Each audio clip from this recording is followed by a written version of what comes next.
What's going on, everybody? My name is Michael Levan, and in this video what I want to do is I want to take a little bit of time to talk about the BMW M2 versus the BMW M4 Competition. Okay, so recently I traded in my 2024 BMW M2 to do a little upgrade for the BMW M4 Competition. All right, so same year, same i8 system, all that good stuff, but there are, of course, a lot of differences. So what I want to do is I want to show the differences from a spec perspective, and then I want to tell you about the differences that I saw, right? So kind of like what my take was on it, the pros, the cons, etc. Because there are pros and cons of each car, right? So let's go ahead and dive into the specs, and then we'll talk about it from my opinion. All right, so first things first, and I'm going to put this video in the link, or I'm sorry, in the description below. This is an awesome video if you're interested in getting a drive-by-drive comparison here. All right, so first things first, the 2024 BMW M4 Competition has 503 horsepower. The BMW M2 has 453 horsepower, okay? Now, this is the competition, right? So even if we just, out of pure curiosity, I never even looked at this, but okay. So, you know, it's probably sitting at 473 because there are some M4s that are rear wheel drive, right? And then of course, you know, as you add all wheel drive and stuff, you're gonna stick to the ground a little bit better. So I'm assuming that's where that flux is. And then the flux also, you know, this is the highest one, which would be the competition. Okay, so if you're just looking for a regular M4, it's actually not far off, okay, in comparison to the M2. And one other thing I will say as well, now I don't have the stats in front of me, but I have read and saw a couple of different dyno tests that actually put the M2 at around 500 horsepower. So you'd have to kind of test that out yourself and see, or, you know, like I did, watch some videos, read some blogs, etc., to kind of see some other people's experiences. All right, and then of course, if you tune the M2, you'll be, you know, right up there from a 503 horsepower perspective. Next, I want to talk about weight. So, and this is purely curb weight. All right, 3,800 pounds, 3,880 pounds. The M2, 3,814 pounds. Not a big difference, actually. To be honest with you, I mean, look, its overall length is now just 4.3 inches less than that of the M4, which is interesting. And even if we look at the dimensions here for the M2, and then we look at the dimensions here for the M4, it's actually not a big difference. But what I will tell you is it does feel like a bigger car, and we'll talk about that later, right? Now, from a torque perspective, the BMW M4 Competition has 479 pounds of torque, whereas the M2 has 406 pounds of torque. So again, well, from a torque perspective, that is actually a fair amount, but again, not super crazy. Now, from an engine perspective, the 2024 BMW M2 has a turbocharged 3.0-liter inline six. The 2024 M4 Competition has a 3.0-liter BMW N twin turbo inline six. Okay, so of course, you know, little bit of a difference there in terms of twin turbo versus single turbo. That's really going to be where the differentiation in power is, of course, aside from the torque. But, you know, again, heavier car. So if you look at some of the drag races and stuff, because I looked at a few of them between the M4 and the M2, it is very close, depending on who gets off the line first. The M2 could even win, right? Depending on, again, which videos you're watching. And in terms of the engine codes, the 2024 BMW M4 is the G82, and the 2024 BMW M2 is the S58. Oh, actually, hold on a second. Twin turbocharged inline six. Okay, so I actually misspoke there. The M2 has a twin turbo as well, right? So you're still getting that. Maybe I was looking at, let me see here. Was I looking at 2024? Yeah, okay. So, oh, wow. I'm silly. It says it right here. 3.0 liter BMW M twin turbo inline six. So, again, you're getting the same power purely from an engine spec perspective there, right? Anyways, sorry about that. The second iteration, the BMW M4, the color code, engine code is G82, and the M2 is G87. All right.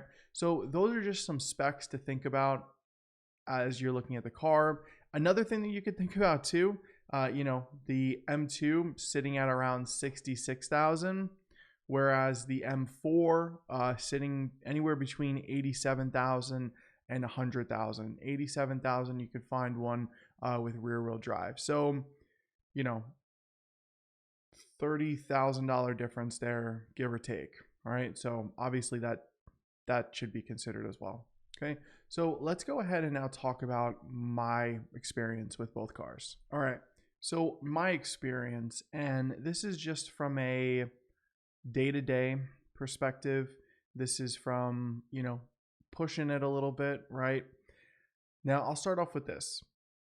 Number one, all competitions after, I want to say 2020 or 2021, are no longer manual. They're all automatic with paddle shifters, okay? So that's one thing that I miss, probably the thing that I missed the most, to be honest, because my M2 was stick, right? It was 6-speed, which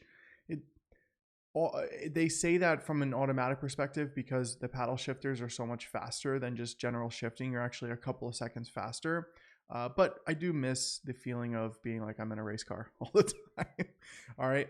That it is what it is, right? The second thing, and actually really quick, the paddle shifters aren't too bad, especially in M's. It is definitely still fun to drive, right? So if you're like, I don't want an automatic, I would say try one out and see. It is actually still fun to drive.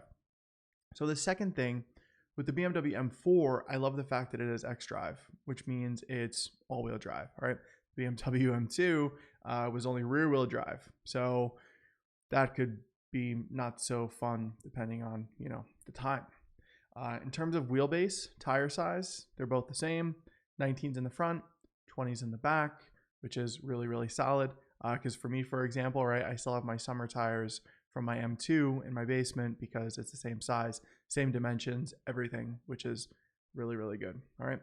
Now, the other thing that comes to mind is, and we saw this in the video, the M2 is not too much smaller, but what I can tell you is it feels smaller. I don't know why. I'm not sure. It feels like a bigger car for whatever reason. Maybe it's something in my head, right? Because the M2 does look boxier, whereas the M4 does look more like a standard coupe. Okay, but nonetheless, it does feel a little bit bigger, and I've noticed it going around turns. So the M2, like I remember when I had my WRX, I would just whip around turns. And the M2, it felt the same way. Like I would just be whipping around turns and it was awesome. The M4, it feels a little bit shiftier when you're going around turns. It feels a little bit heavier. It feels longer, which it is. But again, by not too much. Yet it does feel that way. I wonder if it has something to do with maybe the suspension. I got to look to see if the suspensions are different maybe. No lowering or anything on each of the cars. Nothing different with the wheelbases and the tires, all standard stuff. So yeah, I'm not really sure. But nonetheless, it did feel different for, again, whatever reason. Now, the last thing that I'll leave you with is this. It could be because of the roads that I was on. Could be a multitude of different things, I suppose. But at, I'll call it, highway speeds, maybe a little bit higher than highway speeds, I would feel a bit of shakiness at higher speeds with the M2. With the M4, when I hit the highway or higher speeds, just kind of feels like I'm going 40. I don't know. It's very, very smooth. It feels much smoother than the M2. And again, this could be the road. I mean, I'm in New Jersey, so maybe it's the roads that I drive on. Not really 100% sure, but that's just my take, and it's my opinion. And you may have a different one as well. So, I'm not saying that the M4 drives 10 times better than the M2. I did feel that shakiness in the wheel as I was driving. So again, just my opinion, right? I'm trying to think what else. I think that's really about it in terms of differentiation. Both are two-door. M2 is definitely boxier. M2 still has a more aggressive look. I think it looks pretty cool. But now that I have a competition style M, I definitely don't see myself going back. It's a very, very cool and fun drive. So if you have a chance to pick one up, highly, highly recommend it. But if you're going to, say, hey, Mike, $30,000 price difference, I don't know, and you look at the M2, really solid choice. So thanks everybody for watching. I really appreciate it, and see you again next time.